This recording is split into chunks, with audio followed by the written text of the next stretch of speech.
Ustaz, tadi kita akan bahas pertanyaan dari jamaah-jamaah bebas aja Ustaz. Iya, fadhol.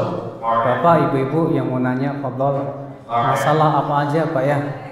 Asal jangan nanya masalah kimia, biologi, saya nggak bisa jawab gitu. Dari itu punya sebuah Ustaz Abu Sama. Tadi kalau kita mengikuti sebelum subuh tadi, sebelum sholat subuh kita ada program sesi untuk memunculkan bacaan awal ya Ustaz ya. Tapi kalaupun nggak berdaya tentang itu nggak apa-apa Ustaz Abu Sama ya. Tetap tadi bebas saja. Bebas saja ya Ustaz. Bebas tapi sopan ya. Oke, kita mulai dari pertama dari mana nih yang pertama? Bapak atau ibu yang bertanya? Oke, dari Bapak dulu, silakan. Silakan.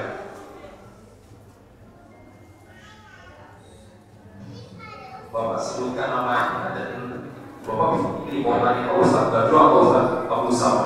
Silakan. Terima kasih. Assalamualaikum warahmatullahi wabarakatuh. Waalaikumsalam warahmatullahi wabarakatuh.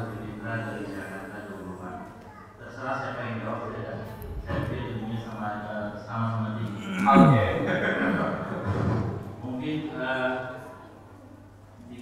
beda dengan yang dibahas kemarin Ustaz.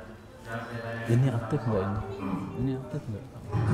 Dulu saya hanya tahu bahwa sholat itu wajib pada seluruh umat Islam. Nah sekarang kan ada juga ceramah yang mengatakan bahwa seorang laki-laki itu wajib sholat berjamaah di masjid. Nah sekarang yang saya tanyakan wajib, saya juga pernah baca buku juga begitu tentang yang sebelum itu sholat itu wajib di masjid ini maksudnya apa? Apakah wajib itu sama? Persepsi saya wajib itu kalau dikerjakan berpahala, tidak dikerjakan berdosa. Itu. Yang kedua mungkin sekalian. Boleh silakan. Kalau sholat berjamaah, kita kan selalu mengajak anak, supaya dia dari awal juga bisa sholat. Kayak saya subuh selalu saya ajak kalau saya sempat ke masjid. Saya juga cuma yang jadi masalah kita duluan datang waktu momen sholat itu kan sah pertama. Nah saya bertanya apakah anak-anak itu boleh di samping ayahnya? Maksudnya misalnya anaknya baru 7 tahun ya, atau 8 tahun atau dia buat sah bersedia dari dulu. Terima kasih. Oke, terima kasih Bapak. Tapi kayaknya nggak fair deh. Nanti Ustaznya dulu ya nggak jawab nih. Dan para kopi deh. Begini aja kita saling. Maksudnya anak juga, anak tahu diri ya. Maksudnya dibanding ilmu beliau, mungkin kita saling ini aja setahun ini aja, bisa saling melengkapi aja. Gitu aja. Karena ada dua pertanyaan jadi satu-satu. Iya kita ini aja, maksudnya saling ini aja, saling melengkapi. Tapi masalahnya antum nggak pernah ini, baru sekarang gitu menjawab. Jadi bagusnya antum aja yang jawab, Ustaz. Kan biar pada inilah apa rindu. Oh iya, masya Allah. Oke, berarti ada dua pertanyaan. Yang pertama definisi wajib datangnya sholat laki-laki ke masjid dengan membawa anak untuk memberikan pelajaran pendidikan sendiri mungkin untuk datang ke masjid bolehkah di samping kita atau harus tempat jauh dari kita? Silakan. Siapa yang ditanya? Dua-duanya Ustaz. Ustaz Fadl dulu Ustaz. Nanti kita Fadal, saling antum, menjawab. Antum yang pertama, nah kedua terserah deh. Ya, yang pertama. Tayyib. Bismillah. Alhamdulillah wassalatu wassalamu ala Rasulillah wa ala alihi wa sahbihi wa man wala. Amma ba'd. Bapak Ibu sekalian yang saya muliakan, pertama kita seperti biasa memuji Allah Jalla wa'ala atas karunia dan nikmatnya, diikuti dengan salawat dan salam kepada khairil anam Muhammad sallallahu alaihi wasallam. Itu juga untuk keluarga, sahabat, tabi'in dan atba'ut tabi'in, dan kita mohon kepada Allah Jalla wa'ala diberikan keteguhan hati di atas sunnah beliau SAW, dan yang terpenting adalah bisa mati di atas Islam dan di atas sunnah. Yang dulu Ibnu Abdul Bar pernah berkata bahwa orang yang bisa mati di atas Islam dan sunnah di zaman sekarang adalah merupakan karamah, kemuliaan. Itu di zaman beliau, bisa mati di atas sunnah zaman Ibnu Abdul Bar, itu sebuah karamah. Lalu bagaimana kalau seandainya kita bisa mati di atas sunnah di zaman yang penuh dengan fitnah, yang Rasulullah SAW katakan kamawaqi'il qatar, ya, ibarat ya fitnah-fitnah yang begitu banyak itu ibarat hujan yang deras, dalam hadis Umar bin Khattab radhiyallahu taala. Semoga Allah wafatkan kita semua di atas Islam dan di atas sunnah. Allahumma amin. Apa ya, sebenarnya anak canggung banget ya untuk berbicara dan menjawab di hadapan Ustadz kita, karena anak tahu keilmuan beliau sudah begitu ya luas, alhamdulillah, setahu anak. Ustaz, jangan muji-muji terus Dan nanti anak terbang Ustaz ke sana. Iya. Jadi Biasa aja Ustaz, biasa Ustaz. Iya Ustaz. Dan anak merasa murid beliau. Jadi insyaallah beliau nanti akan melengkapi apa yang kurang mungkin dari jawaban saya. Tadi kami sepakat untuk bagi dua. Pertama pertanyaannya buat saya, beliau yang kedua insyaallah taala.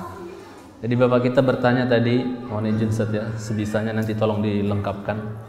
Bapak kita bertanya tentang masalah salat jamaah ya. Tentang hukum salat berjamaah bagi laki-laki. Ya toh? Ana tidak menutup mata dalam masalah ini, dan mungkin jamaah udah banyak tahu bahwa dalam permasalahan atau masalah ini ada khilaf di antara ahli ilmu, ya, perbedaan pendapat di antara ahli ilmu, dan mungkin bagus untuk kita ketahui khilaf ini, walaupun nanti kita akan kerucutkan kepada satu ya pendapat yang insyaallah lebih dekat kepada kebenaran insyaallah taala, walaupun pendapat ini menyelisih mayoritas nanti insyaallah taala.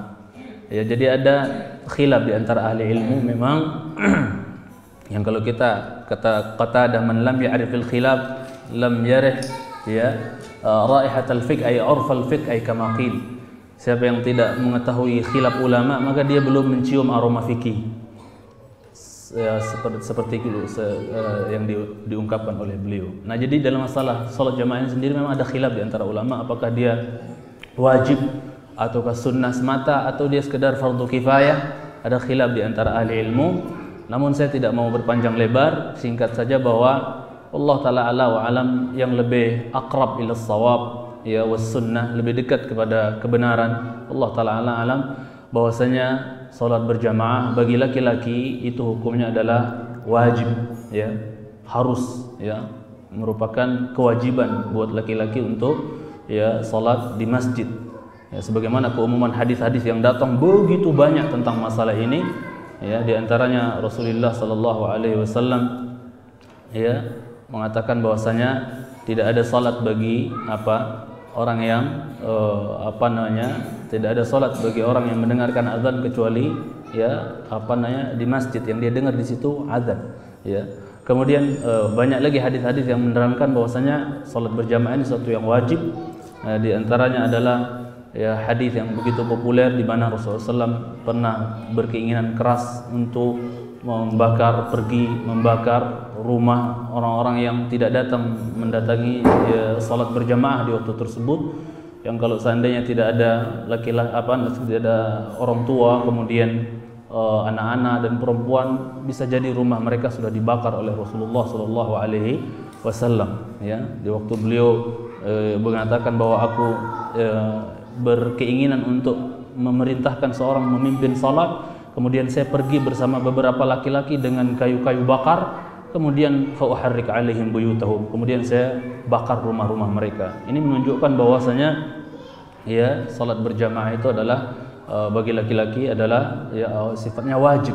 Dan dari Al-Qur'an juga disinyalir banyak. Allah Subhanahu wa taala berfirman, wa aqimus shalah wa atuz zakah warka'u ma'ar raki'in. Ya, tegakkan salat, tunaikan zakat, dan rukuklah kalian bersama orang-orang yang rukuk. Ini mensinyalir apa lagi kalau bukan salat ya berjamaah. Bahkan salat jamaah ini sebatas pengetahuan saya bahwa sebelumnya sudah ada, bukan hanya di syariat umat Muhammad sallallahu alaihi wasallam saja, ya syariat Muhammad sallallahu alaihi wasallam semata. Bahkan sebelumnya juga sudah ada. Ya, sebagaimana Allah sinyalir tentang perintah kepada Maryam misalnya, ya Maryam qunuti li rabbiki wasjudi warka'i ma'ar raki'in. Menunjukkan bahwa sebelum kita saja pada berjamaah, ya, apalagi di umat Muhammad sallallahu alaihi wasallam. Ala kulli hal, salat berjamaah ini yang lebih tepat dan lebih dekat Allah taala kepada kebenaran, bahwasanya hukumnya wajib. Dan Rasulullah sallallahu alaihi wasallam sendiri sebagaimana yang kita sampaikan tadi berminat untuk berkeinginan keras untuk membakar rumah mereka yang tidak datang salat berjamaah. Dan Abdullah bin Umar dalam hal ini pernah berkata bahwa tidaklah orang yang takhalluf dari salat jamaah di kalangan kami kecuali dia orang yang dikhawatirkan. Kata beliau, kalau ada orang takhalluf tidak datang salat berjamaah di zaman kami suudzon sama dia bahwasanya dia orang munafik. Waliyadzubillah. Dan Abdullah bin Mas'ud radhiyallahu taala anhu menceritakan pada kita bahwa kami tidak menganggap atau melihat orang yang takhalluf tidak datang salat jamaah di zaman kami itu kecuali orang yang munafik ma'lumun nifaq, yang kemunafikannya jelas nyata, kata beliau. Dan sungguh kami melihat dahulu di zaman kami ada laki-laki yang yuhada bainar rajulain, dia dipapah antara dua laki memapah dia hatta yuqama fi shaf, sampai dia berdirikan di shaf untuk ikut salat berjamaah. Ini subhanallah. Dan hadis yang paling populer lagi dalam masalah ini adalah hadis seorang yang buta. Kalau tidak Allah taala ini adalah Abdullah bin Umi Maktum. Ketika dia minta rukhsah karena dia tidak ada yang nuntun, buta, ya kan? Banyak binatang berbisa dan seterusnya. Maka ketika beliau nanya sama Rasulullah SAW, ya Rasulullah SAW, apakah ada rukhsah untukku aku sholat di rumah karena tidak ada yang nuntun aku? Maka Rasulullah SAW awalnya seingat saya diberikan rukhsah, tapi ketika Rasulullah mau pergi, beliau nanya dulu, atasma'un nida, kamu dengar azan enggak? Qala na'am, ya saya dengar ya Rasulullah, kata sahabat tersebut. Maka Rasulullah mengatakan fa'ajib, lihat, yang buta saja, yang enggak ada penuntun ibaratnya, itu apa? Tetap disuruh oleh Rasulullah SAW untuk apa? Untuk pergi salat berjamaah. Bagaimana dengan kita yang subhanallah sehat mata kita dan seterusnya? Mungkin itu yang bisa saya jawab. Jadi ada khilaf memang, tapi Allah taala yang lebih tepat adalah hukumnya wajib bagi setiap laki-laki insyaallah taala, ya. Mungkin silakan Ustaz ditambah. Silakan Ustaz kalau menambahkan. Jazakallahu khair Ustaz Abu Samah, barakallahu fiik, jawaban yang sudah cukup untuk yang pertama, Pak. Adapun yang kedua, yaitu Bapak datang ke masjid membawa anak, Pak, ya. Apakah safnya di samping saya atau bagaimana? Pertama, Pak, terjadi perselisihan para ulama tentang hukum membawa anak ke masjid, boleh atau tidak. Sebagian ulama mengatakan boleh, tapi dengan syarat anak tersebut tidak mengganggu. Disebutkan dalam hadis yang riwayat Muslim bahwa Nabi sallallahu alaihi wasallam bersabda, liyalini ulul ahlami minkum wa iyyakum wa isyatil aswaq. Hendaklah yang berada di belakangku adalah ulul ahlam wan nuha, orang-orang yang sudah balik dan orang-orang yang mempunyai keilmuan. Wa iyyakum wa isyatil aswaq, dan jauhi oleh kalian suara-suara ribut seperti di pasar. Di mana Nabi SAW melarang suara-suara ribut seperti di pasar di dalam masjid. Ini menunjukkan bahwa apabila anak tersebut tidak menimbulkan kegaduhan, demikian pula keributan di dalam masjid, maka silakan. Makanya Nabi SAW ketika membawa Umamah, beliau tidak membiarkan Umamah pergi kemana-mana, digendongnya oleh Rasulullah SAW. Bahkan dalam 4 rakaat itu Rasulullah SAW sholat dalam keadaan menggendong Umamah. Kata Ibnu Abdul Bar dalam kitab At-Tamhid, karena supaya menghindarkan supaya Umamah tidak pergi kemana-mana. Demikian pula Ibnu Abdul Bar membawakan riwayat-riwayat dari para sahabat, di antaranya dari Umar bin Khattab radhiyallahu anhu warḍah, bahwasanya Umar bin Khattab apabila melihat anak kecil di dalam masjid atau di dalam shaf, fi shaf, maka beliau mengeluarkannya. Demikian pula diriwayatkan dari Ibnu Umar, dari Ibnu Abbas dan beberapa sahabat lagi, sebagaimana disebutkan oleh Ibnu Abdul Bar dalam kitab At-Tamhid di jilid 2 ketika menyebutkan tentang masalah hadis Abu Bakar. Ini menunjukkan Bapak bahwa seorang anak boleh kita bawa ke masjid syaratnya satu, tidak mengganggu. Tapi kalau sudah mengganggu maka tidak boleh. Ya, kenapa? Karena mengganggu orang sholat hukumnya haram. Yang kedua, membuat kegaduhan di dalam masjid pun tidak boleh. Bahkan Umar bin Khattab pernah melihat ada dua orang laki-laki yang sedang berbicara dan mengeraskan suaranya di dalam masjid. Lalu Umar melemparnya dengan kerikil dan berkata, min aina antuma, dari mana kalian berasal? Kata mereka, nahnu min Taif, kami dari Taif. Kata Umar, kalau kamu penduduk kota Madinah, la auja'tukuma darban, aku pasti pukul kamu. Ama sami'ta anna Nabi sallallahu alaihi wasallam yanaha an raf'is saut ya fil masjid atau kama qala. Apa kamu tidak tahu, tidak pernah mendengar bahwa Nabi sallallahu alaihi wasallam melarang untuk mengangkat suara di dalam masjid? Maka dari itu, Pak, ya, banyak di antara kita terkadang lalai. Anak-anak kecil itu dibiarkan lari-lari, teriak-teriak di dalam masjid. Ini sangat tidak layak, Pak. Karena tujuan dibangun masjid itu untuk apa? Ibadah. Dan ibadah butuh kekhusyuan. Kekhusyuan akan hilang di saat anak-anak seperti itu. Oleh karena itulah, ikhwatul Islam, azakumullahu alaikum, ya. Kemudian kalau ternyata si anak itu sudah kita didik adab dan yang lainnya, dan kita bawa, insya Allah dia tidak akan ribut dan gaduh, ya. Maka apakah anak-anak itu disafkan bersama orang dewasa atau di belakang? Ini pun jadi ikhtilaf para ulama.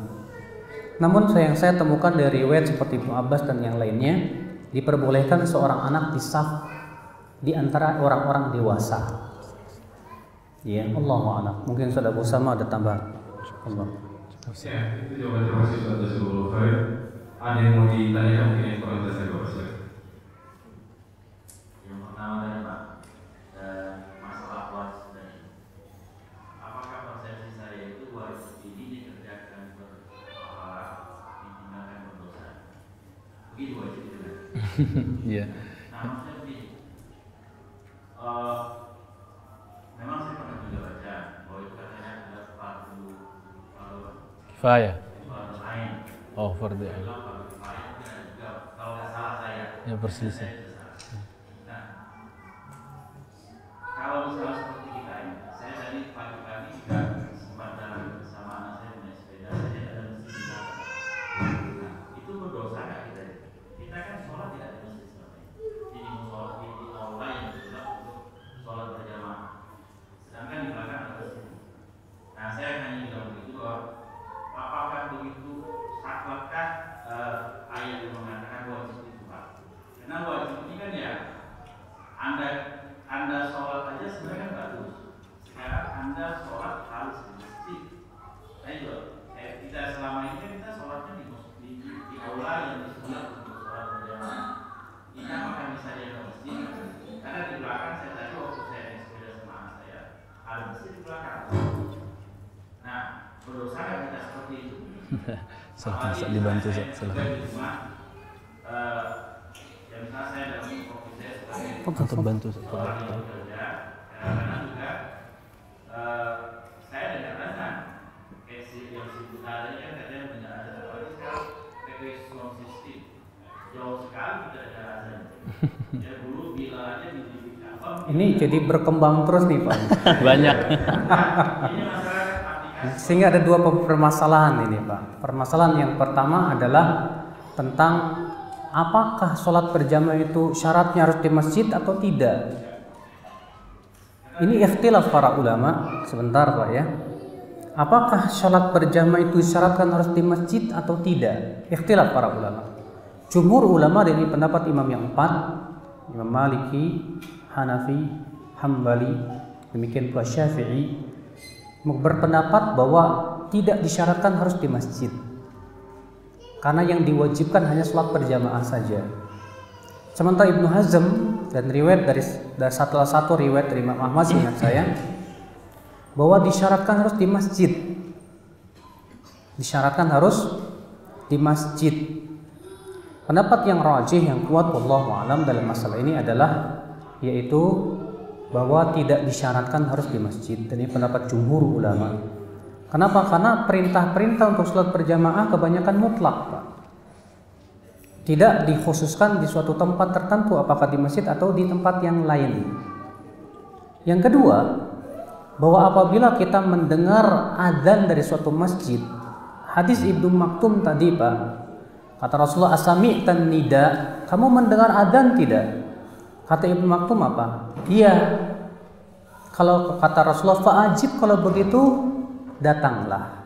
Berarti ini khusus bagi mereka yang mendengarkan adzan. Adapun kalau kita tidak mendengar adzan karena jauhnya Pak, maka pada waktu itu tidak diwajibkan untuk datang. Dan ini ditunjukkan oleh riwayat yang banyak. Di antaranya riwayat Ka'ab bin Malik yang dalam kisah beliau diisra 50 hari lamanya.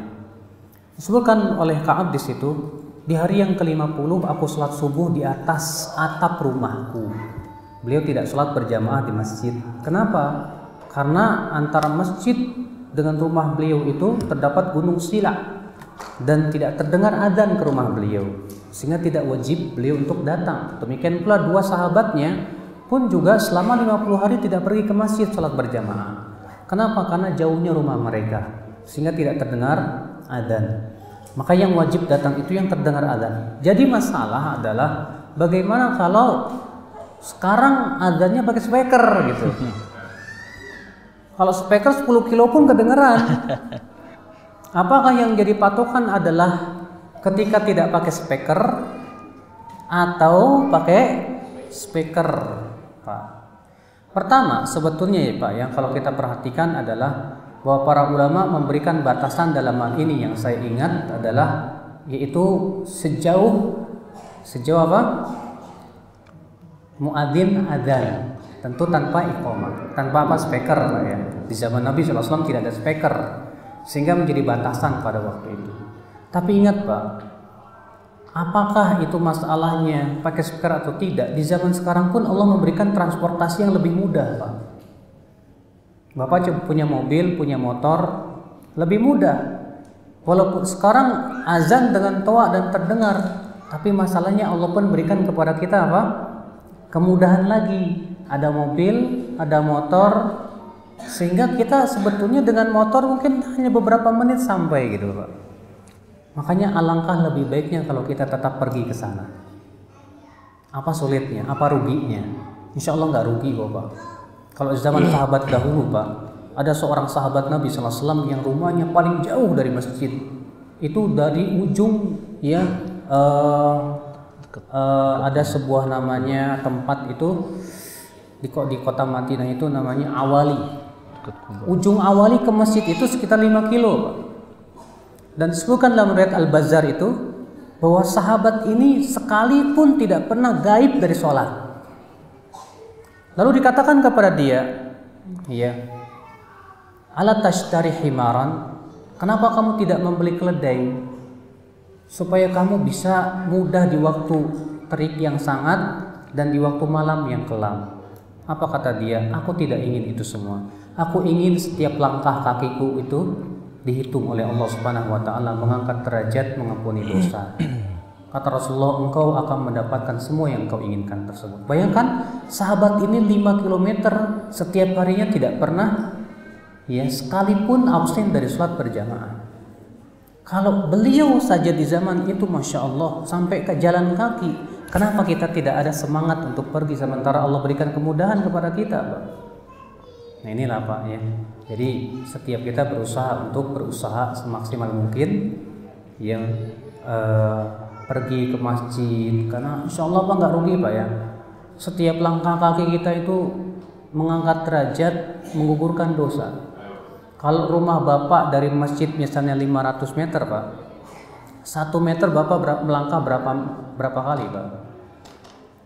2 kali 500 berapa Pak? 1000. Itu baru sebaliknya lagi 1000. Berarti satu sholat Bapak dapat 2000 kali 5 waktu. Berapa bayangkan? 2000 kali 5 10.000 kebaikan diangkat. 10.000 keburukan digugurkan. Subhanallah. Luar biasa Bapak sekalian.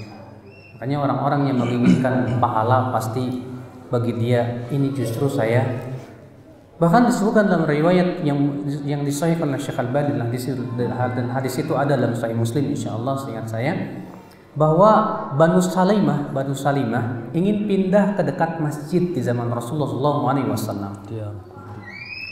Rupanya Rasulullah mendengar bahwa Banu Salimah mau pindah, Pak. Apa kata Rasulullah SAW? Ya Bani Salimah, atharukum tuktab alaikum. Jejak kaki kalian itu ditulis untuk kalian. Mendengar itu Bani Salimah berkata, kalau begitu hai Rasulullah, kami tidak jadi pindah. Kami ingin supaya jejak kaki kami yang banyak itu mengampuni dosa kami. Bapak tahu tidak, Bani Salimah itu tinggalnya di mana, Pak? Kalau Bapak pernah ke Saudi, ke Madinah, Pak ya, ada namanya Masjid Qiblatain, Pak. Sebagian para ahli sejarah mengatakan bahwa kediaman Banu Salimah itu di situ, di Masjid Qiblatain. Walaupun sebagian ahli sejarah ada yang mengatakan tidak demikian. Bayangkan dari situ ke Masjid Nabawi itu lumayan, Pak, sekitar 5 kilo, bayangkan. Luar biasa. Makanya subhanallah, kita berusaha untuk bersungguh-sungguh dalam ini ya, mendapatkan pahala besar insyaallah. Fadhal Ustaz. Salam. Sekedar ini menambahkan faedah sedikit aja. Jazakallahu khairun, sangat lengkap jawaban Ustaz kita. Sedikit saja bahwa betul di antara hadis yang disampaikan oleh beliau SAW tadi tentang orang-orang Bani Salimah yang pernah minta izin kepada Rasulullah SAW untuk mereka pindah ke dekat masjid supaya bisa dekat gitu kan dengan Masjid Nabawi. Itu Rasulullah SAW katakan diyarakum tuktabu atharukum, ya, bahwa diam kalian di rumah kalian, diam kalian di pemukiman kalian, jangan pindah maksudnya.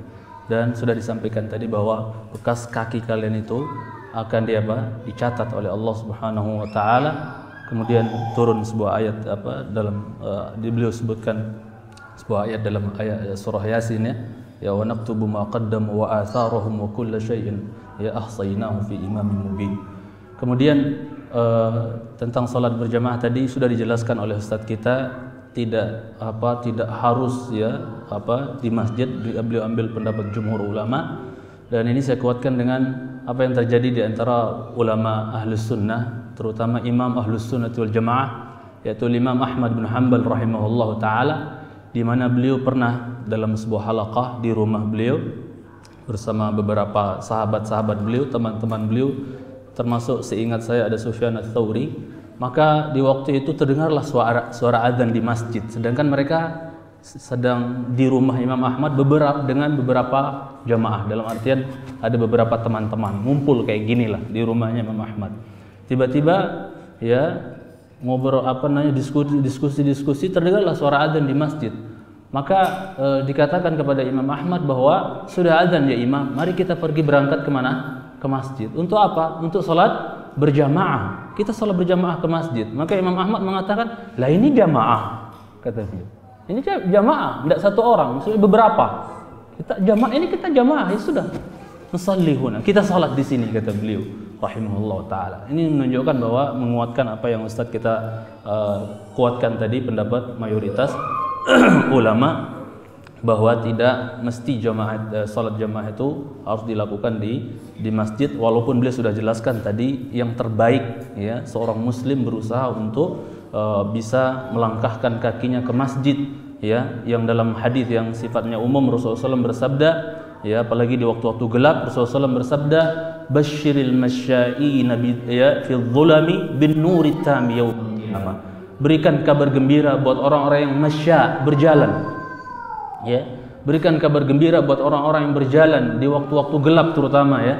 Buat apa buat mereka tersebut? Yaitu bin nuri tam yaumil qiyamah, yaitu bagi mereka itu cahaya yang sempurna nanti di hari kiamat. Dan secara umum salat itu memang dalam hadis Sahih Muslim adalah cahaya ya, bahwasanya kata Rasulullah as-salatu nur, bahwasanya salat itu adalah cahaya. Makanya wanita-wanita salafiyat dahulu, wanita-wanita salaf terdahulu, mereka nggak punya alat-alat kosmetik, make up dan seterusnya yang ada zaman sekarang. Mereka andalkan salat malam untuk apa? Untuk kosmetik mereka. Semakin cantik auranya di hadapan suaminya, mereka perbanyak salat malam. ya, karena mereka tahu bahwasanya as-salatu nur, salat itu adalah cahaya. Semakin banyak orang salat, maka semakin kelihatan cahaya atau aura dari wajahnya, jemaah sekalian cintai karena Allah tabaraka wa taala. Makanya wanita-wanita kalau dulu dikatakan, kalau sekarang wanita malam kan konotasinya baik apa jelek? Sekarang wanita malam konotasinya baik apa jelek? Jelek kan wanita malam, pokoknya orang nakal sudah gitu. Tapi kalau dulu wanita malam itu siapa? Wanita-wanita yang apa cuma? Yang mengisi malamnya dengan ya salat, sujud kepada Allah tabaraka wa taala, ya. Ala kulli hal, ya, yang disampaikan oleh Ustaz tadi begitu sempurna. Kemudian sedikit lagi saya tambahkan satu faidah, hatta sebagian orang salaf dulu jemaah, supaya kita berusaha Pak ya semampunya, bahwasanya kita lebih banyak usahakan ya datang ke tempat yang haitsu yunada bih, di mana suara adzan itu dikumandangkan, yang biasanya di masjid, itulah yang terbaik kita datangi. Itu kita usahakan. Sampai-sampai saking luar biasanya fadilah ya, berjalan kaki dari rumah ke masjid itu, berjalan kaki yang disebutkan oleh Ustaz tadi hadisnya meninggikan derajat dan merontokkan dosa, sampai-sampai sebagian orang salaf itu jemaah sekalian cintai, itu sengaja dia cempet-cempetin langkah kakinya kalau rumahnya misalnya dengan masjid nggak terlalu jauh, maka untuk meraih keutamaan ya pahala yang banyak dalam melangkah itu ke masjid itu, sengaja dia agak apa bahasa kita ya, rapetin langkah kakinya, enggak kayak kita buplak. Nah, enggak, dia apa? Cempet-cempetin, maksudnya agak enggak direnggang-renggangin langkah kakinya biar semakin banyak langkah kaki menuju masjid, jemaah sekalian cintai. Dan ini menunjukkan bahwa mereka memang ya apapun yang berkaitan dengan masjid itu mereka akan apa? Mereka akan apa? Kejar. Salat berjamaah di masjid lebih utama, 27 derajat, dalam riwayat 75 derajat, mereka akan kejar. Sampai-sampai sebagian pemuda salaf dulu, mohon maaf yang pemuda-pemuda terutama, sebagian pemuda-pemuda salaf terdahulu itu minta sama bapaknya, "Bapak tolong rantai saya di masjid, di tiang masjid, karena hati ini bolak-balik." Dia ingin selalu dekat dengan masjid.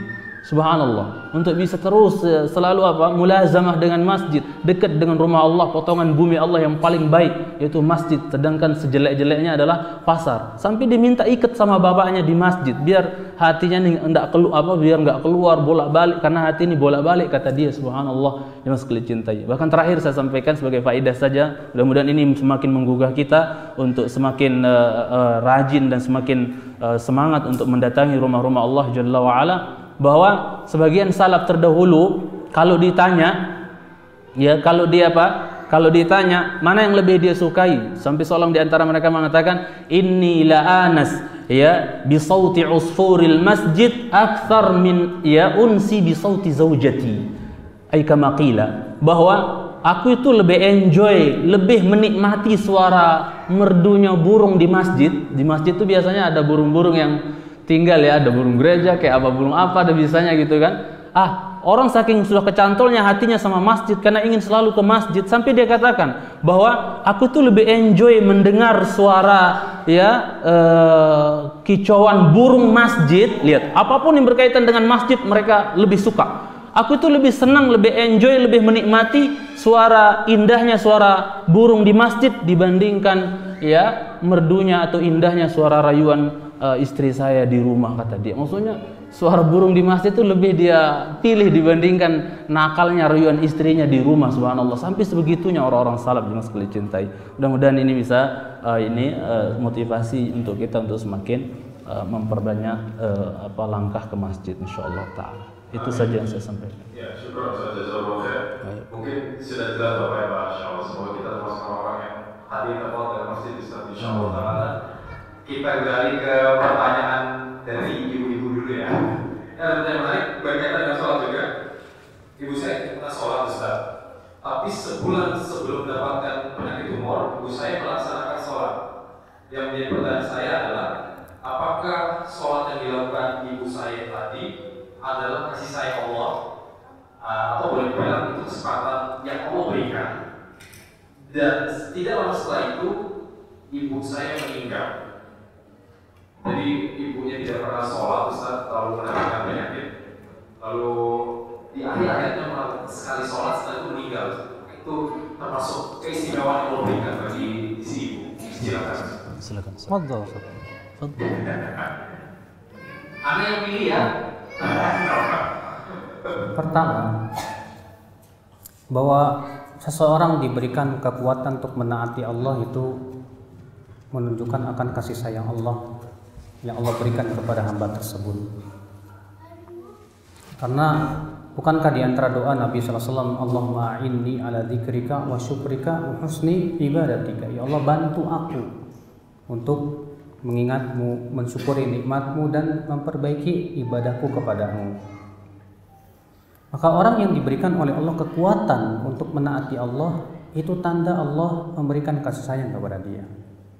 Dan disebutkan dalam sebuah hadis yang disahihkan oleh Syekh Al-Albani rahimahullah dalam Sahih Jami' As-Shaghir, "Idza arada Allahu bi 'abdin khairan 'assalahu." Fi riwayatin ista'malahu. Faqala ashabu Rasulullah sallallahu ya Rasulullah ma 'assalahu. Faqala Rasulullah sallallahu ya ai ja'alahu ya'malu amalan salihan qabla mautihi hatta yarda man hawlahu. Apabila Allah menginginkan kebaikan pada seorang hamba, maka Allah jadikan ia beramal. Maksudnya apa ya Rasulullah? Itu dijadikan dia beramal soleh sebelum wafatnya. Iya. Maka ini tanda insya Allah si ibu ini diinginkan kebaikan oleh Allah. Selama hidupnya dia nggak pernah sholat, tapi subhanallah sebelum matinya dia sholat, sempat sholat kemudian meninggal. Alhamdulillah. Maka ini subhanallah ya, karunia yang Allah berikan kepada si ibu tersebut ya. Dan kita tentunya kewajiban kita yang pertama mendoakan supaya ibu tersebut diampuni dosa-dosanya oleh Allah Subhanahu wa taala ya, agar Allah memaafkan dia, agar Allah mengangkat derajatnya. Kemudian yang kedua ya, kita pun juga berusaha untuk berbakti kepada orang tua kita walaupun dia sudah meninggal dunia. Dengan cara apa? Tadi sudah kita sebutkan, mendoakan. Yang kedua, kita bisa beramal untuk orang tua kita seperti sedekah untuk orang tua sampai biidznillah. Dan sebetulnya bahkan Syekh Al-Albani mengatakan bahwa amalan soleh anak itu akan sampai kepada orang tua seluruhnya. Iya. Maka subhanallah, maka dari itu ini yang bisa saya jawab. Fadhal Ustaz, tambahkan. Iya, ini yang enak saling bantu. Saya nambel yang sempurna. Baik, jadi insyaallah apa yang disampaikan Ustaz tadi udah ini, cuman bahwasanya sedikit tambahan saja bahwa insyaallah betul itu adalah ciri Allah menginginkan kebaikan buat hamba tersebut sebelum mati dia sempat beramal saleh. Dan secara umum Rasulullah SAW telah bersabda, innamal a'mal bil khawatim, bahwa sesungguhnya amal tersebut ya tergantung dengan yang terakhirnya gitu kan ya.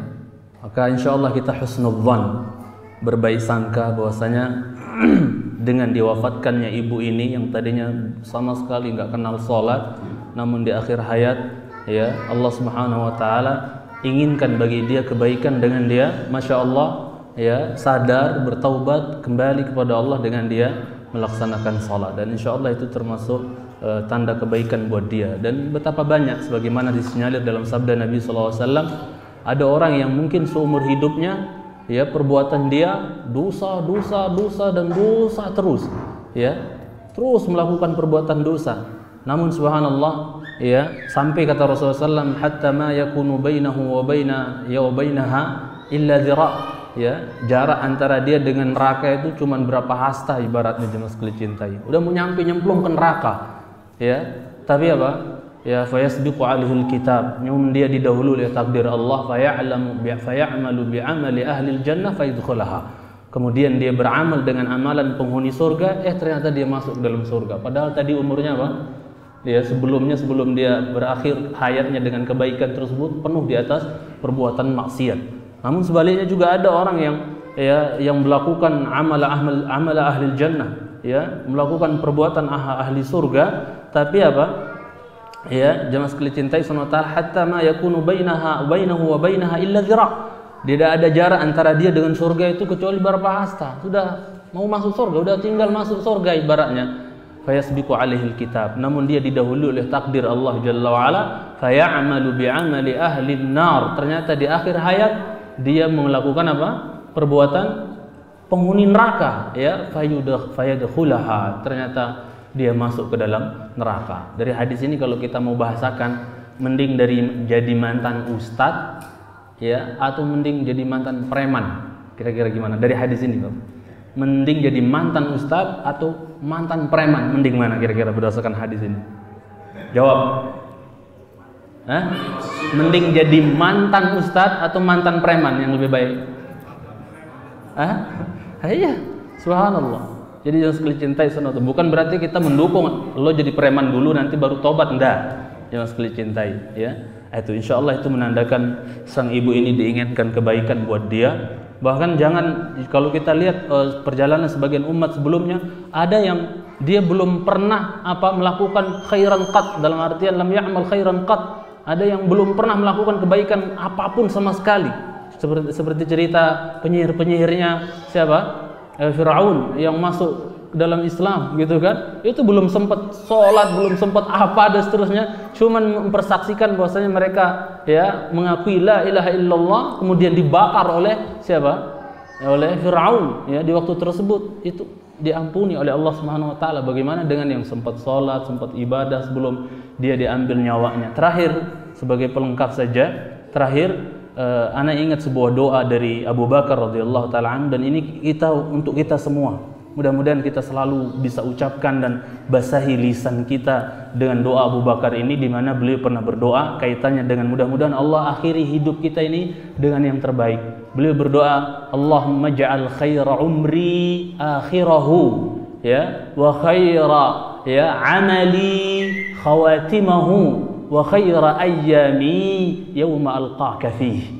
Ya Allah, jadikanlah sebaik-baik umurku itu yang terakhir-terakhirnya, dan jadikanlah sebaik-baik amalku itu yang khawatimnya, terakhirnya, ya Allah. Jangan malah buruk yang akhirnya. Dan jadikanlah sebaik-baik hari untukku, ya Allah, di hari aku berjumpa denganmu. Mudah-mudahan Allah jadikan hari terbaik kita adalah yang terakhir. Ini saja yang bisa saya tambahkan. Silahkan. Amin. Amin. Jazakallahu khair. Oke, sekarang kami tanya langsung dari, silakan sebutkan namanya. Assalamualaikum Ustaz. Saya meneruskan pertanyaan sholat. Saya ingin bertanya tentang masalah bulut. Kebetulan di daerah masjid dekat rumah saya masih banyak yang melakukan bulut. Mungkin saya sudah lama tidak melakukan bulut karena saya waktu itu tidak melaksanakan tersebut. Cuman baru beberapa minggu lalu, saat ini kita ditanya di WhatsApp itu membuat grup kajian-kajian sunnah. Ada satu kajian, mungkin satunya punya moderator yang memberikan ilmunya.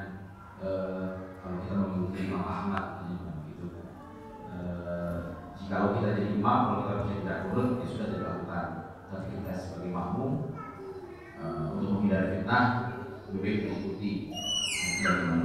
Dan masalah bulutnya apakah sama dengan kita sholat tarawih di Masjidil Haram atau di Nabawi? Pada saat witir terakhir itu kan ada doa yang cukup panjang sebelum rakaat terakhir. Itu saya lihat kok ada yang tangannya seperti melepas, tidak berdoa, tidak mengaminkan, dan ada sebagian dari mereka yang mengaminkan. Mungkin bersama dengan saran saya, sebenarnya saya bersama dengan bulat. Yang kedua, pertanyaan saya mungkin tentang asuransi syariah. Saya cuma minta pendapat aja dari Ustaz, apakah ini boleh atau tidak boleh? Karena saya sudah beberapa kali bertanya kepada atau mempelajari tentang kondisi tersebut.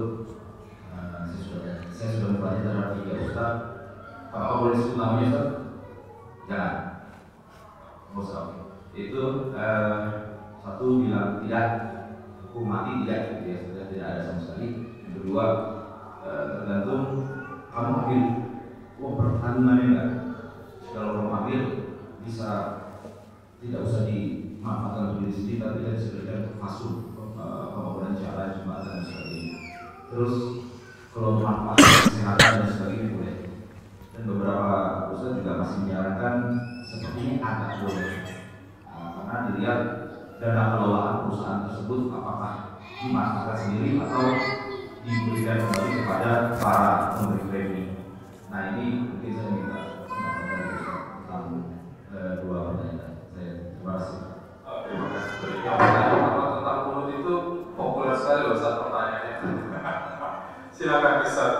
Itu pertanyaan pertama. Silakan. Fadhal. Tafadhal, Ustaz. Fadhal, Ustaz. Oke, pada jamaah. Silakan Ustaz. Tafadhal, Ustaz. Antum lagi? Antum asuransinya ya.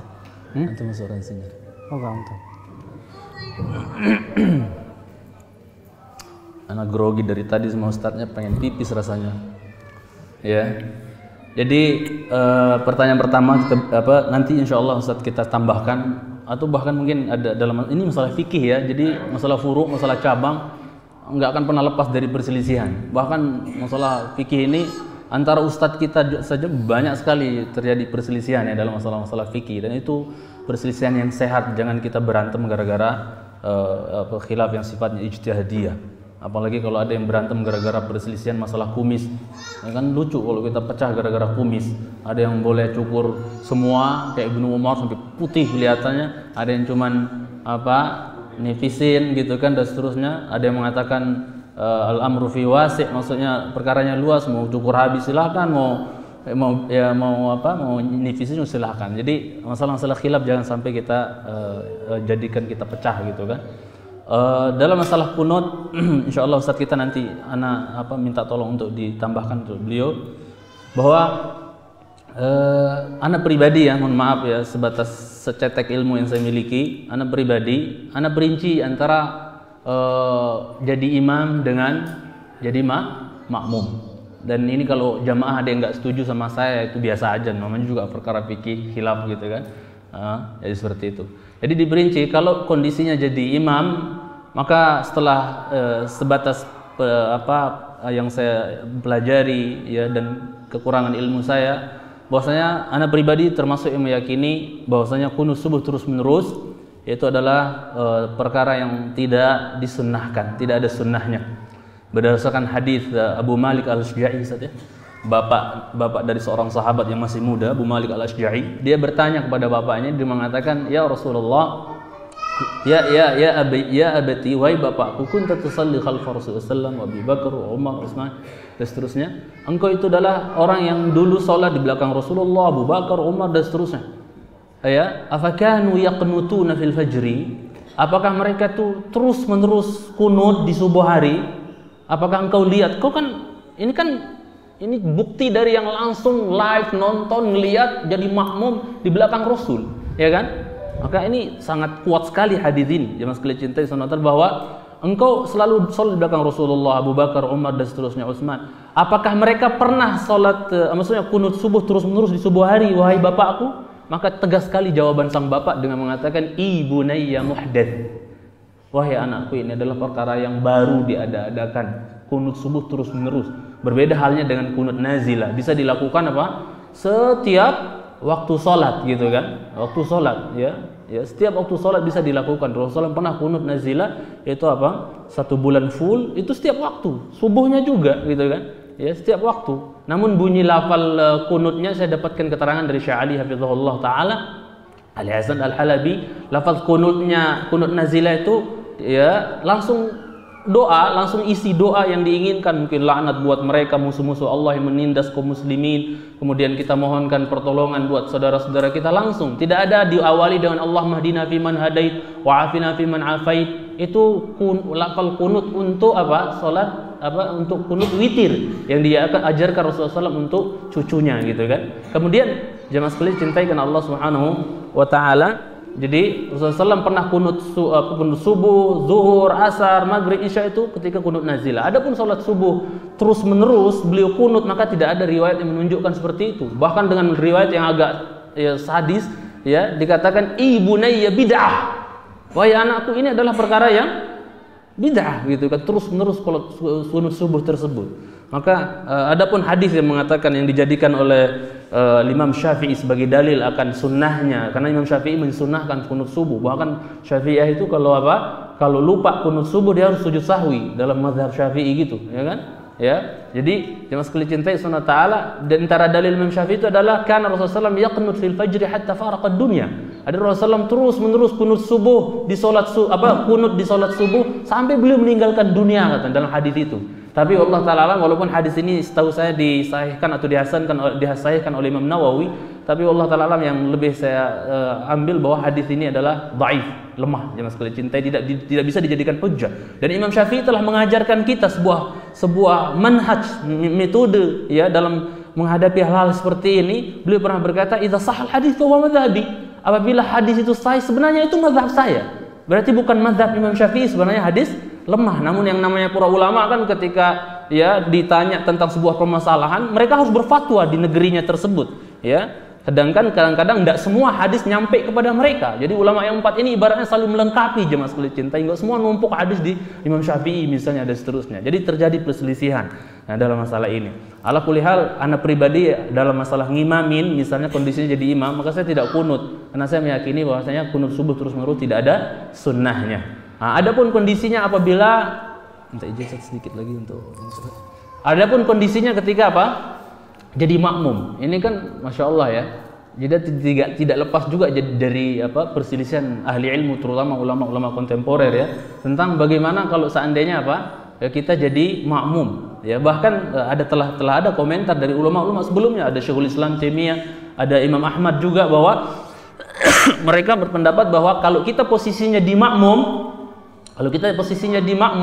maka pendapat Syekhul Islam dan Imam Ahmad mengatakan bahwasanya dia mengangkat juga, karena berdasarkan zahir hadis ya, innama ju'ilal imam yu'tamma bihi. Imam dijadikan imam ya untuk diikuti, ya kan? Jadi menurut Syekhul Islam dan Imam Ahmad, seingat saya itu kalau orang dia sholat di belakang imam yang kunut, maka dia ngangkat tangan katanya berkunut gitu kan. Dan jangan sampai ada musibah yang banyak kita dengar, seorang jamaah atau ikhwan nggak mau sholat di masjid dekat rumahnya, nggak mau berjamaah, nggak jadi berjamaah gara-gara di masjid kunutan. Kenapa nggak jamaah masjid? Kunut katanya dan seterusnya. Ini nggak benar ini. Ya, kalau kita anggap itu adalah bid'ah dan kita menganggap itu adalah sesuatu yang nggak sunnah, maka kita kembali kepada ungkapan Ibnu Umar misalnya, ya lana salatuna wa lahu bid'atuhu. Pahala salat kita buat kita, bid'ah dia itu yang nanggung gitu kan. Ya seperti itu. Ya. Namun sekali lagi bahwasanya memang ada khilaf di antara ahli ilmu bahwa kalau kita jadi makmum kita kunut atau tidak. Ada yang mengatakan kunut. Syekh Utsaimin juga termasuk yang Syekh Utsaimin termasuk yang mengatakan bahwasanya kalau kita jadi makmum kita ikut ya, imam katanya kunut gitu kan. Dan itu untuk apa yang antum sebut tadi sebagai apa? Menghindari fitnah dan seterusnya misalnya kan. Maka beliau mengatakan apalagi antum punya misi dakwah atau apa misalnya, baru datang langsung ini Wahabi nih, jangan dengar omongan dia dan seterusnya. Misalnya gitu kan. Maka tapi walaupun saya pernah mendengar sekilas, nggak tahu nanti Ustaz kita perjelas, ana pernah dengar sekilas dari Ustaz kita Ustaz Badrus Salam hafizahullah taala mendukung apa yang saya sampaikan tadi, bahwasanya Syekh Albani, seingat saya sama pernah dengar di radio, beliau mengucapkan bahwa Syekh Albani memperinci Ustaz ya, bahwasanya kalau kita merasa di tempat itu kita nggak kunut, nggak akan jadi masalah, nggak akan jadi fitnah, biasa aja kayak di Jakarta gitu kan, gua ibaratnya di Jakarta nggak cuek bebek lah sama orang itu, kalau nggak akan jadi masalah, kita juga nggak ada misi dakwah atau apa dan seterusnya, kita biasa aja dan seterusnya, nggak akan jadi fitnah, maka di waktu itu nggak usah kunut, ya nggak usah ikut. Tapi kalau seandainya antum di situ pendatang baru atau antum punya misi dakwah dan seterusnya, seingat saya Ustadz kita juga sampaikan bahwa di waktu itu kita kita angkat tangan gitu kan. Walaupun sekali lagi pada hukum asal ada khilaf di antara ulama tentang masalah ini. Ana pribadi mohon maaf, mudah-mudahan enggak tahu Ustadz kita nanti mungkin ada ini, kalau ada perbedaan dengan saya sama Ustadz ini biasa juga ya, tapi enggak tahu, nanti beliau insyaallah jelaskan bahwa kalau ana pribadi bahwasanya apa? Ya, jangan dibilang pelin-pelan ya. Kalau ana pribadi, ana bedakan masalah. Kalau saya jadi imam enggak kunut saya, tapi saya jadi makmum, mohon maaf. Ana lebih condong mengambil pendapat, dan Ustaz Firanda juga pernah menyampaikan bahwasanya ini, jangan Ustaz Firanda lah patokan kita, Syekhul Islam misalnya, atau Imam Ahmad atau Syekh Utsaimin lah misalnya, ulama kontemporer, bahwasanya ngangkat tangan. Di antara dalil yang mereka jadikan dalil juga adalah ini terakhir saya jawab dengannya, yaitu hadis tentang ceritanya siapa? Ibnu Mas'ud dengan Utsman bin Affan. Ketika Utsman bin Affan salat di Mina, ya, salat di Mina, beliau itmam 4 rakaat, tidak qasar gitu kan di Mina. Maka apa? Ibnu Mas'ud ini termasuk yang kekeh bahwasanya salat safar itu adalah masna, yaitu 2 rakaat gitu. Salat safar 2 rakaat gitu kan. Utsman bin Affan itmam, ini ijtihad beliau ya, Utsman bin Affan. Maka ketika Utsman bin Affan jadi imam di Mina, Ibnu Mas'ud jadi makmum. Maka apa? Ya, Ibnu Mas'ud tidak begitu dapat 2 rakaat Utsman bin Affan lanjut rakaat ketiga, keempat misalnya, enggak begitu Utsman bin Affan dapat 2 rakaat, maka Ibnu Mas'ud diam nunggu itu, nunggu Utsman bin Affan salam dan seterusnya, nunggu setelah dapat 2 rakaat gitu. Enggak, beliau langsung ngikutin Utsman bin Affan sholat sampai 4 rakaat gitu kan. Maka ketika selesai sholat, pada ribut gitu kan, Ibnu Mas'ud ini pelin-pelan, dia punya pendapat katanya sholat safar 2 rakaat, tapi ini Utsman bin Affan sholat 4 rakaat, dia malah ikut juga 4 rakaat. Apa komen dari siapa? Abdullah bin Mas'ud. Beliau mengatakan al-khilafu syarr, al-khilafu syarr. Bahwasanya berselisih itu enggak bagus, berselisih itu buruk, kata beliau. Jadi ini yang dijadikan dalil sebagian ahli ilmu bahwasanya supaya tidak tampak perselisihan, atau maksudnya dikhawatirkan jadi fitnah dan tidak tampak perselisihan yang sangat mencuat gitu, kelihatan mencuat perselisihan, maka di waktu itu kalau jadi makmum Allah Ta'ala mengangkat tangan, walaupun mungkin ada khilaf juga, maksudnya perselisih Ustaz kita, mungkin itu wajar di masalah cinta. Tolong ditambah Ustaz di ini. Sebelum kemudian kita mau mengangkat tangan seperti Pak Pun, Ustaz, apa kita harus mengaminkan? Karena kan misalnya bacaannya tidak sesuai dengan apa yang Ya, Syekh Utsaimin mengaminkan Ustaz ya. Syekh Utsaimin katakan mengaminkan. Oke, sekarang silakan Ustaz bagi pertanyaan kedua. Tolong tentang asuransi syariah. idhofah dulu yang tadi Ustaz, baru itu. Pertama, Pak, bahwa sebuah kesalahan dari para penuntut ilmu dalam masalah-masalah yang sifatnya ijtihadiyah kenceng banget gitu, Pak, sehingga dia memaksakan pendapatnya. Padahal kata Ibnu Qayyim rahimahullah, masail ijtihadiyah itu tidak boleh kita memaksakan pendapat kita kepada orang lain. Masalah kunut ini, ya, apakah itu bid'ah atau bukan, adalah saya katakan tidak ada nas dalam artian masalah ijtihadiyah. Syekhul Islam Taimiyah, Ibnu Qayyim juga memasukkan ini masalah ijtihadiyah. Saya sedikit ingin menggambarkan tentang kenapa sih Imam Syafi'i mengatakan sunnah. Tadi Ustaz Fadil mengatakan bahwa Imam Syafi'i mengatakan idza shahhal hadits fa huwa madhhabi. Apabila hadis telah sahih, maka itulah madhabku. Terus kemudian, bukankah hadis tentang kunut itu dhaif? Apakah berarti Imam Syafi'i berhujjah dengan hadis dhaif?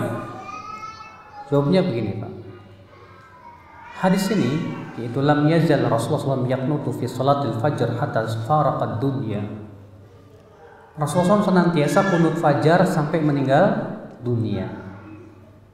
Yang jadi permasalahan perselisihan para ulama itu gara-gara satu perawi. Karena di dalam sanad perawi itu ada seorang yang bernama Isa bin Mahan, yang bernama kunyahnya Abu Ja'far Ar-Razi. Ini perselisihan para ulama jarh wa ta'dil, apakah dia perawi yang bisa diterima atau tidak.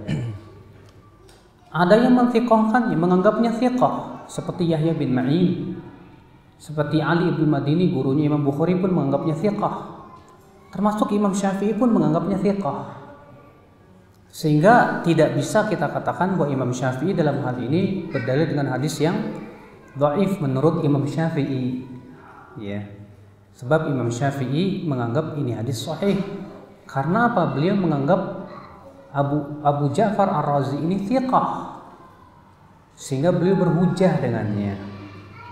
Sementara sebagian ulama seperti Abu Zur'ah Ar-Razi, Imam Ahmad bin Hanbal, Al-Imam Al-Bukhari, dan banyak lagi ulama jarh wa ta'dil, dan ini pendapat mayoritas, mengatakan bahwa Abu Ja'far Ar-Razi ini sayyi'ul hifadz, buruk hafalannya, Pak. Dan ini jarh, celaan. Dan kaidah jarh wa ta'dil mengatakan al-jarhul mufassar muqaddam ala ta'dil. Celaan yang ditafsilkan, disebutkan sebabnya lebih didahulukan daripada pujian.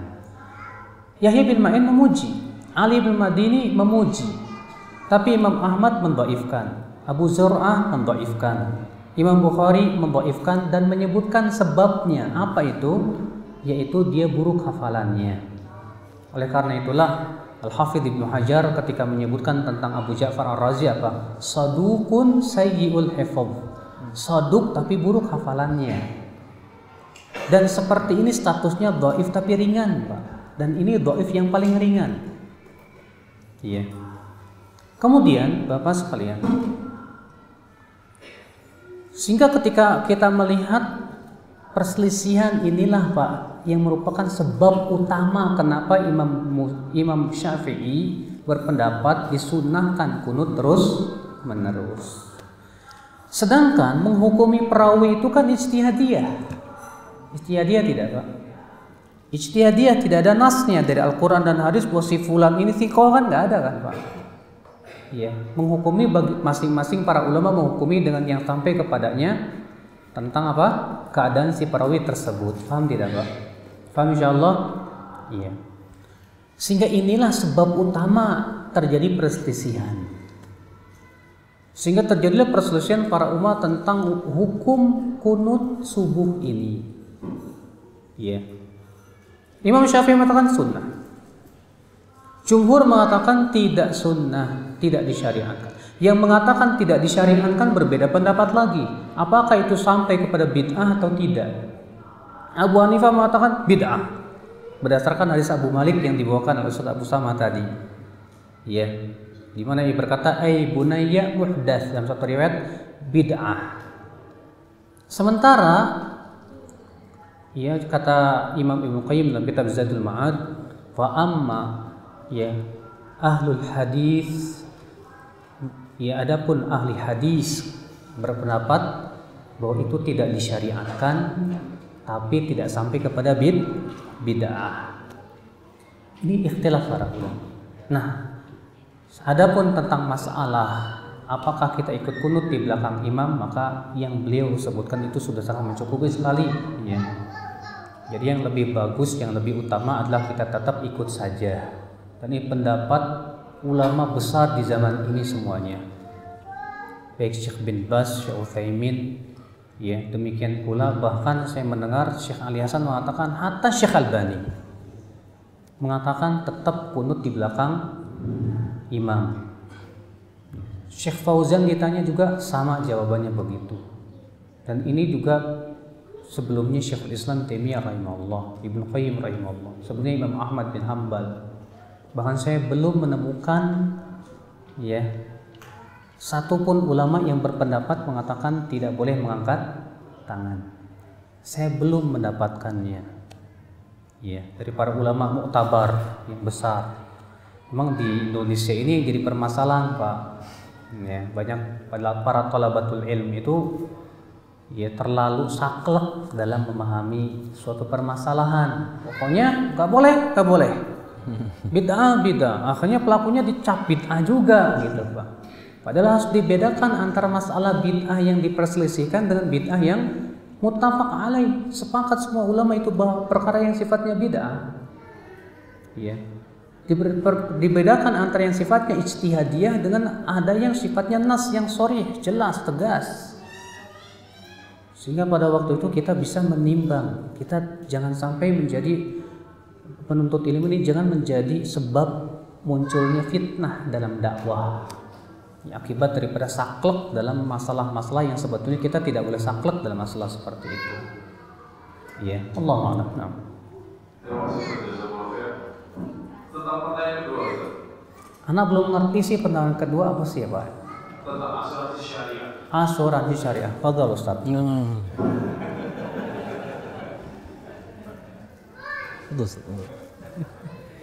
Jadi asuransi itu Pak, fatwa para ulama, ya baik itu Rabithah Alam Islami ataupun Lajnah Daimah, menjelaskan bahwa asuransi yang sifatnya tujuannya untuk mencari konsumen, ya, karena kan tujuan asuransi itu apa?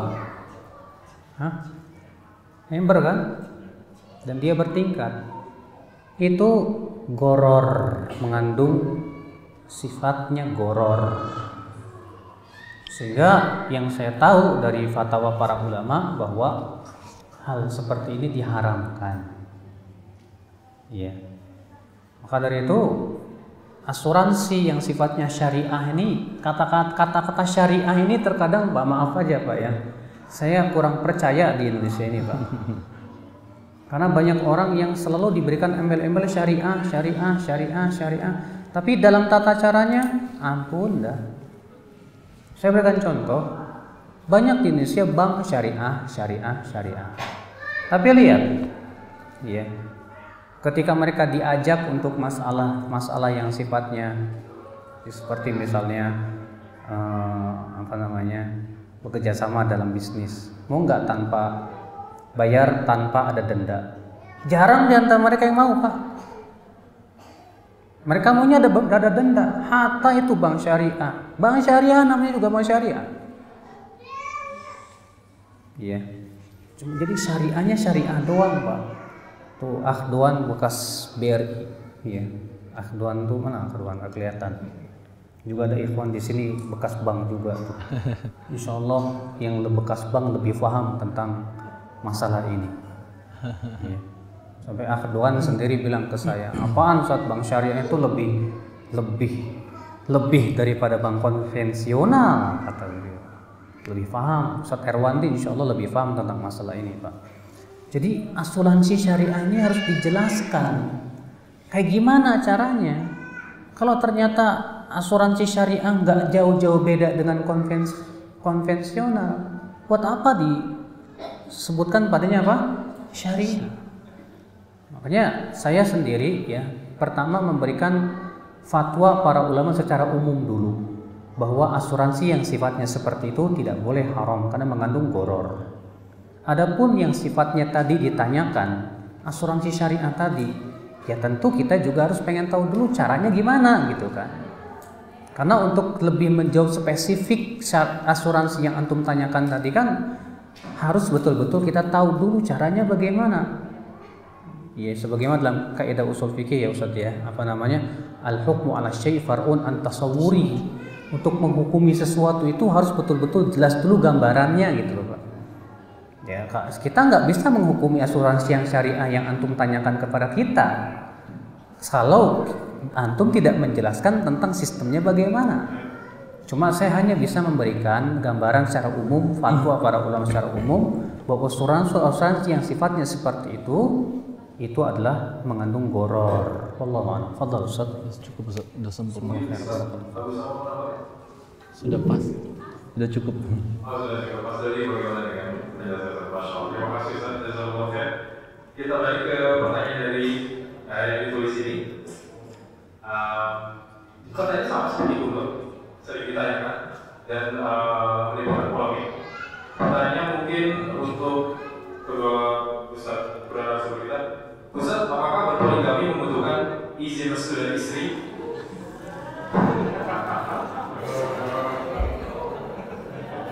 Nggak mau jawab. Ustaz Abdullah Taslim.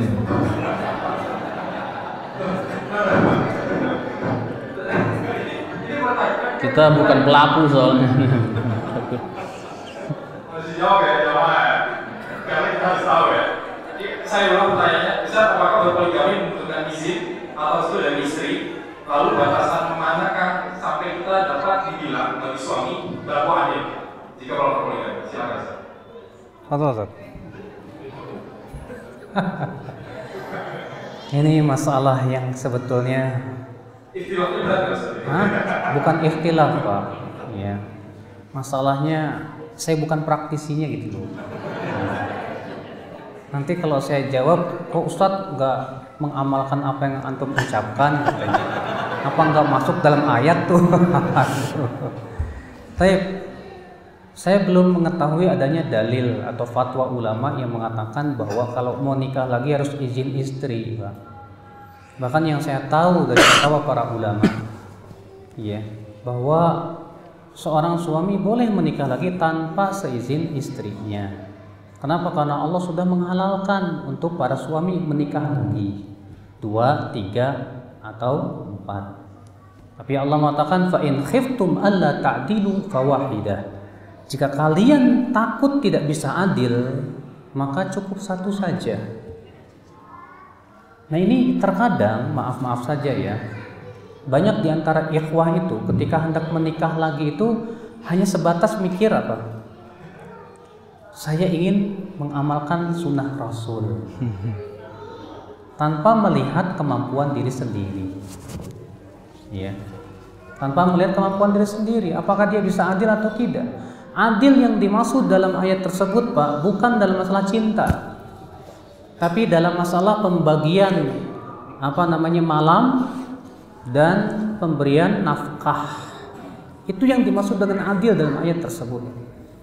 Allah berfirman, "Walan tastati'u an ta'dilu bainan nisa'i walau harastum."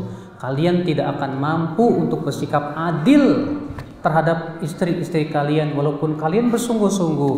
Maksudnya kata para ulama ayat itu adil dalam masalah cinta dan jima, nggak mungkin. Tapi yang dimaksud dengan adil itu dalam masalah pembagian malam dan pembagian nafkah. Ya. Maka dari itulah ya ikhi, antum yang ingin menikah lagi, ya betul memang tidak disyaratkan harus izin istri pertama, tapi juga mikir kira-kira antum sedia enggak nanti pada hari kiamat jalannya miring, ya. Karena masalahnya bukan apa-apa, Pak. Banyak praktisi-praktisi ta'adud, hatta itu ustadz, maaf saya katakan hatta itu ustadz, banyak yang ternyata tidak berhasil. Setelah menikah lagi terjadi percekcokan dan yang lain akhirnya cerai. Ya, dan itu terjadi dan banyak sekali terjadi. Apalagi yang namanya nikah. Ya, nikahnya sembunyi-sembunyi gitu tuh, ya. Siri. Takut ketahuan sama istrinya. Takut ketahuan sama istrinya aja udah menunjukkan dia nggak gentle gitu loh. Takut ketahuan sama istri aja untuk menunjukkan. Akhirnya apa? Kalau seperti itu akan menyebabkan apa? Dusta. Dia akan sering berdusta kepada istrinya. Mau kemana mas? Kantor. Ya. Maksudnya kantor kedua gitu kan. Pas ketahuan musibah kiamat kan. Akhirnya istrinya berantem terus sampai ada salah seorang ikhwah kita stres Pak gara-gara itu Pak. Hampir gila. Bahkan ada dokter yang setelah dia nikah lagi tahuan sama istri pertamanya datang ke Ani, Ustaz tolonglah Ustaz nasihatin istri anak Ustaz. Kata anak apa? Enaknya ente yang enak bagian gak enak datang ke Ani. Dasar ente kata. Ya terkadang begitu Pak. Ya. Jadi dia nggak siap menghadapi istri pertama ini gitu. Akhirnya apa yang terjadi? Ya, yang terjadi dia tidak bisa adil. Akhirnya dia mau pergi ke istri kedua aja takut. Akhirnya pembagian malamnya nggak adil. Iya. Pembagian nafkahnya apalagi. Akhirnya apa dia tidak takut pada hari kiamat dia datang dalam keadaan miring gitu. Kalau kayak Ustaz Abdul Taslim, masya Allah. Allah Taslim luar biasa, beliau tugasnya sama istri itu dan wibawanya sama istri-istri itu luar biasa Pak. Walaupun korbannya juga banyak.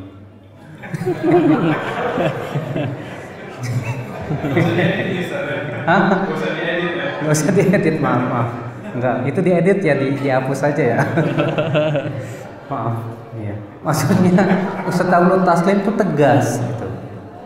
Kalau kayak beliau, masya Allah Pak. Ada sebagian ikhwah kita juga masya Allah Pak, dia betul nikah, betul, tapi dia tegas sama istri-istri. Ya, dia juga bisa adil, dia bisa memenuhi nafkah yang sifatnya biologis maupun ini. Bahkan tanyakannya aja sama Bang Heru ya. Iya, Bang Heru tuh langsung ngobrol langsung sama Ustaz Abdul Taslim tuh. Ya. Bagaimana beliau masya Allah dalam memanage istrinya itu luar biasa Pak. Kalau memang antum seperti beliau, masya Allah, ya. Kalau antum seperti para sahabat yang masya Allah kuat dalam memegang pemimpin 4 istri, luar biasa. Saya jadi ingat Pak, waktu ada teman saya yang mayor angkatan laut itu, dia bilang ke saya gini, Ustaz, saya itu salut sama orang yang bisa ta'adud Ustaz katanya. Saya ini komandan Ustaz. Ya. Saya memimpin 40 orang saya bisa, tapi kalau untuk memimpin 2 istri saya nggak bisa. Iya, sharing aja. Jelas Bapak sekalian, ya. Jadi mikir-mikirlah dulu ya. Kalau mau nikah lagi, mikir-mikir. Ya, jangan sampai kemudian malah hancur rumah tangga kita gara-gara hanya sebatas ingin ya melaksanakan sunnah yang ternyata kita sendiri tidak mampu untuk bersikap adil. Ya, Allah.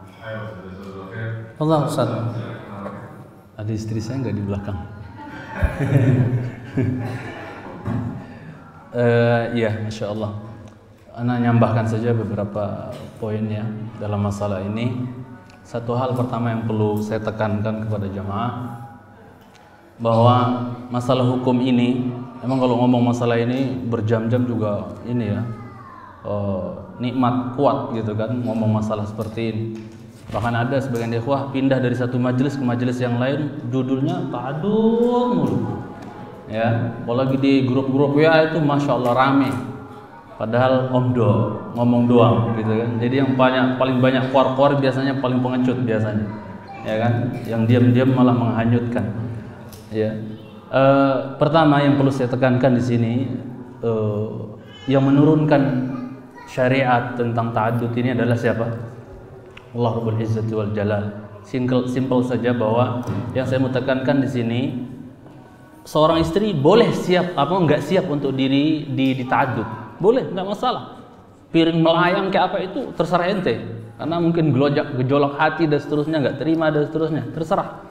Cuman satu hal yang perlu ditekankan di sini bahwa syariat ini pertama adalah apa? Syariat dari Allah Jalla wa'ala, turun dari langit.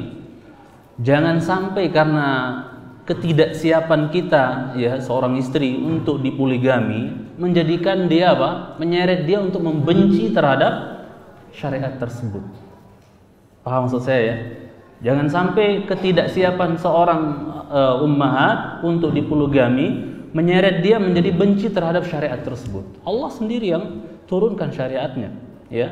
Jadi kalau sampai bahkan kalau ada yang sampai berdemo gitu kan di jalan, arak-arakan di jalan berdemo menentang poligami dan seterusnya, ana khawatir itu orang murtad rame-rame nanti. Ana khawatir. Ngeri jangan sekali cintai. Ini syariat Allah. Ya, syariat Allah. Jangan sampai kita merongrong memusuhi syariat Allah. Ya, sudah simpel aja. Udah Ustadz kita sudah jelasin tadi. Mampu Anda, ya silahkan. Kayak Ustadz Abdullah Taslim tadi diberikan contoh. Ya, kalau nggak mampu, jangan coba-coba. Syariat Allah bukan buat coba-coba. Ya enggak. Poligami ini syariat toh, bukan buat coba-coba. Ngetes ah. Ini nanti takutnya masuk dalam ya keumuman sabda Nabi SAW bahwasanya Rasulullah SAW melaknat az-zawaqin. Ya, yaitu apa? Laki-laki yang sifatnya nyobain, mencicipi. Tidak, kita khawatir. Jadi kalau memang sampai-sampai para ulama berkata bahwa ketika menafsirkan fa in khiftum alla ta'dilu fawahidatan, apabila kalian ya takut, khawatir untuk tidak bisa berbuat adil, sebagian ahli ilmu mengatakan adna khauf. Dalam artian serendah-rendah rasa takut ente ada dalam hati, nggak bisa berbuat adil, ada rasa kekhawatiran dalam hati untuk tidak bisa berbuat adil, walaupun kekhawatiran itu ringan sekali, sedikit sekali. Awas, jangan coba-coba. Paham maksudnya ini? Ada sebagian ahli ilmu menjelaskan seperti itu, bahwasanya hatta adna khauf, serendah-rendah rasa khawatir bahwa kayaknya aku nggak bisa berbuat adil deh ini. Maka apa? Takutlah pada ancaman yang tadi dibawakan oleh Ustaz kita hafizahullah ta'ala. Dia akan datang nanti hari kiamat dalam keadaan jalannya nengklek kagak jelas, ya. Jangan sekali cintai karena Allah Subhanahu wa taala. Karena masalah berbuat adil bukan sesuatu yang ringan dalam masalah malam, dalam masalah campur, dalam masalah nafkah, bukan masalah yang gampang. Ya, sebagian orang Masya Allah kalau sudah dapat ya pos baru, pos kedua, Masya Allah, ya, yang paling jadi perhatian itu adalah apa? Yang baru, selalu barang baru kan disayang dia. Kadang-kadang menjadikan dia apa? Menjadikan dia tidak bisa berbuat adil, padahal Allah telah mensyarati ya apabila dia bisa berbuat adil. Kalau enggak ya sudah, ya hati-hati jangan sekali cintai Subhanahu wa taala. Tapi kadang-kadang memang para praktisi ya dalilnya macam-macam. Ya, terutama di WA tuh ya, kalau ada yang sampai bilang kita ini laki-laki, ya kita ini ibarat apa? Ibarat panci katanya, berisi air yang mau dimasak. Kalau tungkunya cuma satu, kagak bisa diem kata dia. Maksudnya nggak akan bisa anteng pancinya di atas, kualinya di atas, ya. Begitu juga kata dia, ya. Kalau tungkunya baru dua, itu juga nggak akan apa kata dia, nggak akan anteng ya kan. Kalau 2 pun belum anteng kata dia. Kalau udah 3 apalagi 4 kata dia baru dia anteng katanya. Ya, jadi sampai-sampai ada yang ketika menafsirkan waja'ala bainakum, apa kata Allah Subhanahu wa taala, wa min ayati an khalaqalakum min azwajikum min anfusikum azwajan litaskunu ilaiha. Ya, di antara tujuan menikah itu adalah untuk meraih sakinah, ketenangan. Kata dia, kalau apa? Kalau sudah apa?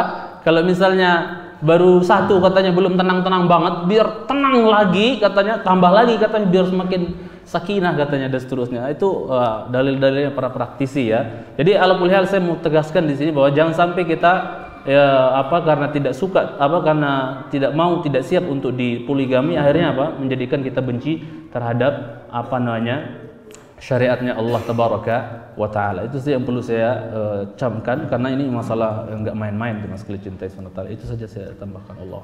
Terima kasih. Ada pertanyaan lagi dari pertanyaan ini, apakah berbohong itu diperbolehkan pada istri itu, apakah termasuk bohong ketika dia menikah lagi diperbolehkan?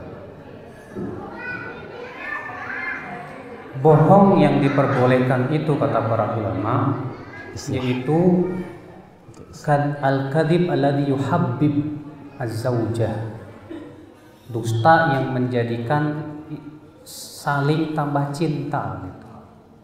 Dibohong gombal. Adapun kalau dusta itu malah menimbulkan kecurigaan dan suudzon, ini malah mudorot. Akhirnya apa? Akibatnya istri kehilangan kepercayaan kepada suami. Maka ini akan menyebabkan ketimpangan dalam rumah tangga. Bahkan akan terjadi percekcokan dan yang lainnya. Makanya harus diberikan tafsil bahwa dusta yang dimaksud yang dalam hadis Nabi SAW, la kadhiba illa fi thalath, artinya dusta yang menimbulkan saling cinta di antara suami dan istri. Itu dusta-dusta gombal. Gimana Mas Pani kalau dusta gombal tuh, coba kasih ini dong. Saya tolong ajarin Ustaz. Kan dulu antum pernah pacaran. Saya tambahkan terakhir aja bahwa kalau seandainya yang dimaksud dengan berdusta tadi berbohong dalam artian nikah diam-diam, yang lebih terkenal dengan nikah siri, nikah rahasia gitu, diam-diam tanpa sepengetahuan istri pertama. Udah dijelaskan secara hukum tadi, memang tidak ada dalil harus minta izin. Kalau minta izin ya, cuman ini apa yang setelah pernikahan diam-diam ini. Maka ana mau sampaikan sedikit di sini bahwa saya mohon maaf kalau analisa saya ini keliru, bahwa sebenarnya nikah siri diam-diam tanpa sepengetahuan istri pertama itu adalah kurang munah. Kata dia mau mengamalkan sunnah, tapi sebenarnya saya mau bilang kurang nyunah. Setuju. Iya. kurang sunnahnya dari sisi mana aja Mas Kli cintai SWT. Karena Rasulullah SAW ya dalam sebuah hadisnya bersabda bahwa a'linun nikah wadribu alaihi bil ghirbal, kama qala SAW. Kata Rasulullah, umumkanlah pernikahan itu, dan di sini ada alif lam ya, menunjukkan bahwasanya semua jenis pernikahan, mau pernikahan pertama, kedua, ketiga, itu sunnahnya adalah apa? Sunnahnya adalah kasih tahu lah, katanya gentle, katanya punya jurus rayuan luar biasa, mematikan dan seterusnya, sudah dipakai gitu kan ya. Masa harus diam-diam yang akan menjadi petaka nanti, dan bukan mungkin Ustadz lebih banyak yang datang curhat, ana juga tidak sedikit yang curhat tentang kehancuran keluarganya gara-gara apa? Diam-diam nikah siri dan seterusnya. Itu banyak berantakan ya Mas Kli cintai karena Allah Subhanahu wa taala. Walaupun mungkin ada sebagian praktisi masih anteng-anteng sampai sekarang, tapi ibaratnya bom waktu gitu kan. Suatu saat pasti kecium gitu kan. Ya Mas Kli cintai oleh istri pertama. Ya, masa malam-malam istri keduanya nelpon, "Bang, rumah sakit Bang, aku melahirkan." Istri pertama nanya, "Mau kemana Bang? Mau ke pos ronda?" Kan nggak mungkin dia. Maksudnya ujung-ujungnya bohong gitu ya. Ujungnya bohong. Maka saya katakan kurang sunnah. ya kurang sunnah, karena Rasulullah memerintahkan iklankan pernikahan itu umum 1, 2, 3, 4 wadribu alaihi bil girbal, dan pukulkan rebana kata Rasulullah sallallahu alaihi wasallam ya. Kemudian ya masalah bohong, ya betul Ustadz kita tadi sampaikan bahwa bohong terhadap istri itu apabila ya tujuannya untuk menambah rasa cinta kepada dia dan seterusnya, rasa cinta antara dua belah pihak ya, itu yang diperbolehkan. Adapun berbohong yang sifatnya seperti tadi kita contohkan, maka tetap aja kadzbah atau kadzibah, yaitu kebohongan. Antum ingat nggak, ini terakhir dari saya, antum ingat nggak kisah ketika ibunda Aisyah menikah dengan Rasulullah umur 6 atau 7 tahun? Itu kan beliau disodorkan apa? Disodorkan susu kan oleh Rasulullah Sallallahu Alaihi Wasallam, dan ini sunnah yang kalau boleh saya katakan banyak ditinggalkan gitu kan. Disodorkan susu oleh Rasulullah SAW. Maka Aisyah kan malu-malu waktu itu, ya nggak mau gitu kan. Akhirnya teman-teman sebayanya bilang udah ambil air susu dikasih sama Rasulullah, ambil minum, diminum tapi nggak habis. Maka apa? Sisanya disuruh untuk diberikan kepada siapa? Pada teman-teman sebayanya Aisyah radhiyallahu taala anha. Maka dalam riwayat itu seingat saya dikatakan la nashtahi ya Rasulullah, kami lagi nggak pengen minum susu, padahal siapa yang nggak suka susu gitu kan, ibaratnya di zaman tersebut ya. Jadi apa ya, kami lagi nggak minat susu ya Rasulullah. Maka Rasulullah SAW mengatakan, seingat saya, mudah-mudahan dibedulkan sama Ustaz kita, Rasulullah mengatakan jangan kalian kumpulkan antara lapar dengan apa ya, maksudnya jangan kalian kumpulkan antara apa? Antara malu dengan lapar, kata Rasulullah. Maka mereka bertanya, ya Rasulullah, apakah kita dikasih sanksi sama Allah gara-gara kadzibah yang sedikit? Maksudnya banyak terjadi, Mas makan yuk, Mbak makan yuk, kenyang kata dia, padahal perutnya ngamuk-ngamuk, lapar dan seterusnya. Jadi berbohong berbohong karena apa? Karena malu karena nggak enak gitu dan seterusnya gitu kan. Maka seingat saya teman-teman sebayanya ibunda Aisyah nanya, apakah kami dikasih sanksi dosa hanya karena kudzaibah, yaitu bohong ringan, bohong sedikit, bohong ringan ya Rasulullah? Maka Rasulullah kata iya, hatal kudzaibah, sampai ya, bohong yang ringan pun itu kena sanksi dari Allah Jalla wa'ala. Bagaimana kalau levelnya lebih dari itu? Maka kalau bisa biar genter dan lebih nyunnah, mau nikah 2-3 itu taklukkan dulu istri pertamanya dengan cara dia ya pakai rayuan apa kayak namanya, desu gombal kayak apa gitu kan, terserah gitu. Yang jelas saya katakan kurang nyunnah gitu sekali cintai Subhanahu wa ta'ala. Itu saja yang saya sampaikan, Allah alam. Oke, terima kasih atas jawabannya Bapak Ibu sekalian. Karena waktunya kita telah sampai di acara penghujung dari sesi ini, karena setelah ini kita akan melakukan persiapan untuk sholat maghrib. Jadi pertanyaan yang kita dapatkan ini insya Allah akan dibahas kita akan coba mengatur waktu di sesi berikutnya. Selebihnya kita minta maaf dan semoga insya Allah lebih waktu lagi. Pertanyaan bagus-bagus, tapi karena waktunya tidak mencukupi, kita akan melaksanakan sholat maghrib, kita untuk persiapannya. Jadi insya Allah kita akan melanjutkan di sesi berikutnya. Kepada Al-Ustaz Badrussalam dan Ustaz Abu Samad, kita mengucapkan terima kasih. Semoga Allah Subhanahu wa ta'ala berikan balasan kebaikan bagi kedua ustaz kita ini. Kita tutup dengan doa kafaratul majlis. Subhanakallahumma wa bihamdika, asyhadu an la ilaha illa anta, astaghfiruka wa atubu ilaik. Assalamualaikum warahmatullahi wabarakatuh.